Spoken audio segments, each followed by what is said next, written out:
Hello everybody, it's Brody from Brody's Garage, episode 11. Welcome. This is what I've got going on today. So, picking up where I left off in the last episode, I thought I was going to put my entire front subframe and suspension together. Well, to my surprise, I went to start assembling things and there were no lower control arms in my kit. I called TCI and they said, oh yeah, we have a back order on those lower ball joints, so those are going to go out in a week. So, I did what I could. I put the upper control arms on, I put the sway bar, the rack and pinion on there, and kind of just roughed everything into place for now while I'm waiting for that. And then I'll put my front spindles and rotors on, brakes and all that. So I decided to focus my attention elsewhere. I grabbed the Wilwood master cylinder and got that mocked up into place.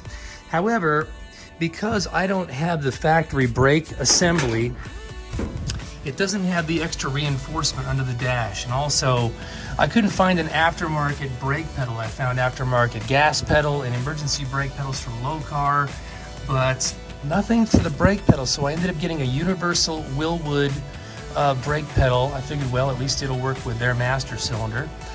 Now, weirdly enough, the brake pedal and the master cylinder have two different bolt patterns. The brake pedal has a vertical mounting pattern and the master cylinder has a horizontal mounting pattern.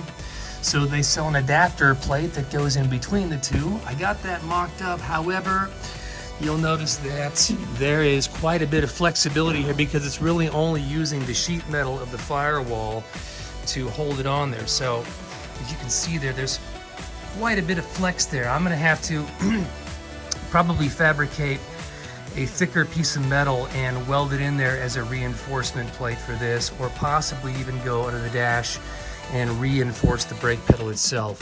So that's another thing down the road. I put the, what do you call this? I did it for their steering column, their lower mount, and I'm waiting for an upper mount so that I can mount the tilt column in there.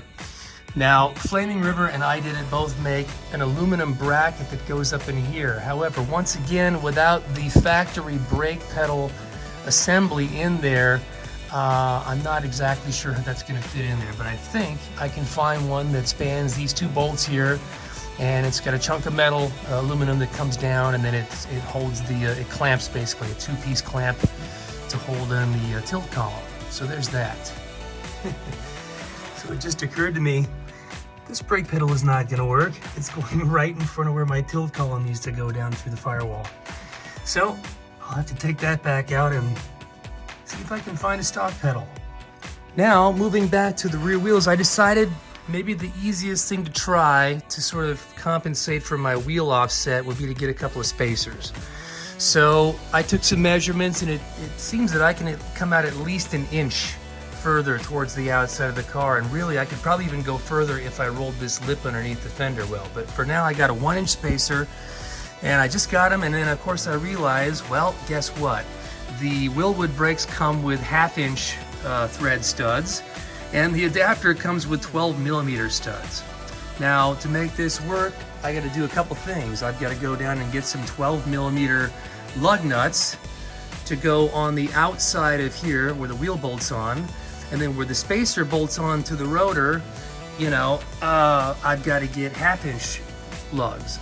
Now these came with the adapter kit, so these could be used for the outside of the wheel going onto those studs, but I got to go find some 1/2-inch lugs to fit on top of these, and I've got to cut these off so that the lug, so in other words, they don't stick out past the flange of this adapter. So as usual, every little piece of this puzzle adds another piece or two. So I'm going to take a break here. I'm going to see if I can go find some lug nuts, come back and trim these down, or maybe I'll even try to knock these out and see if there's a shorter stud I can put in there. But anyway, that's where I'm at right now. Oh, also, it took me a minute to realize that the Wilwood brakes, these 13-inch rotors here, which are beasts, by the way, this particular rear-end setup came with the calipers mounted on the front side of the rotor, and I started looking like, wait a minute, that can't be right, because now my emergency brake cable and everything has got to come in from the back side. So there's the mounting bracket for the emergency brake cable, and then it comes up here and triggers this lever here to pull it back to engage the e-brake. So that means now, and the reason for that I found out is because the caliper won't clear the panhard bracket here if you put it on the rear. So that's another thing I got to deal with, is running apparently like extra long emergency brake cables around the back and then coming forward. So just another crazy thing that I got to do to make this all work. I also took some liberty here with a grinder and cut off wheel, and I trimmed off a lot of extra metal. There were just tabs and places where they pinch welded the two pieces of metal together, and there was extra pieces of metal jutting out. There was well, I can show you on the other side. I have not yet, but there's just all these like, raw pieces of metal that are sticking out, and I don't want that to ever, meet up with my tire. So I trimmed that stuff off and ground flush and smoothed everything out and radiused it.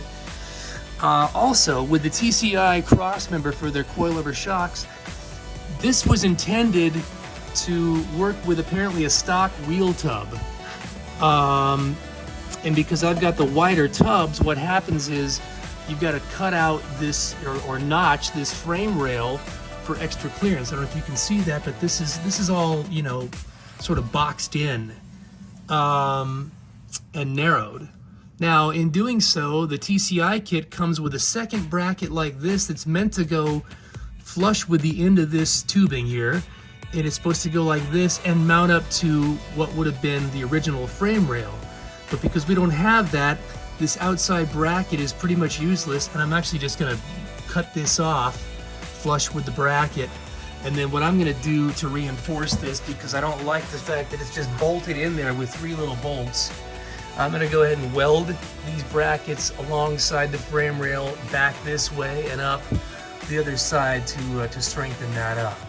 Now, this is where I got to make some critical decisions, because I wanted to powder coat all the suspension. So unfortunately, some of the components are going to have to live in the car, like this cross member is going to have to stay.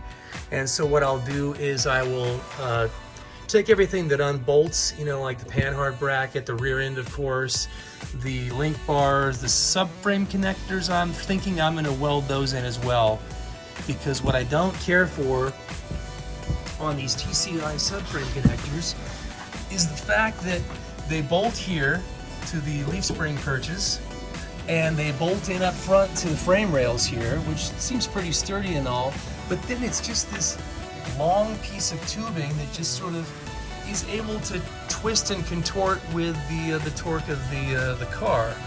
And it doesn't tie into here, which I would have thought would be obvious, that you'd make a bracket or a gusset of some sort that takes this metal and ties it into this little piece of flooring here.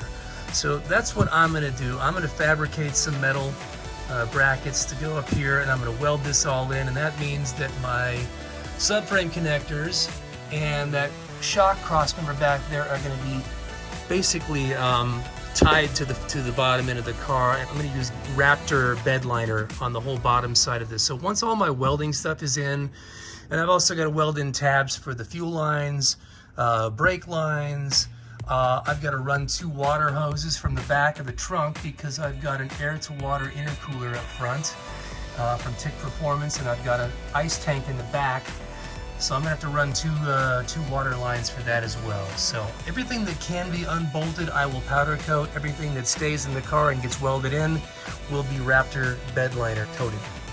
Also, after I installed all the rear end stuff and the anti-sway bar, I realized that they did not include those 2 end links that go between here and the sway bar.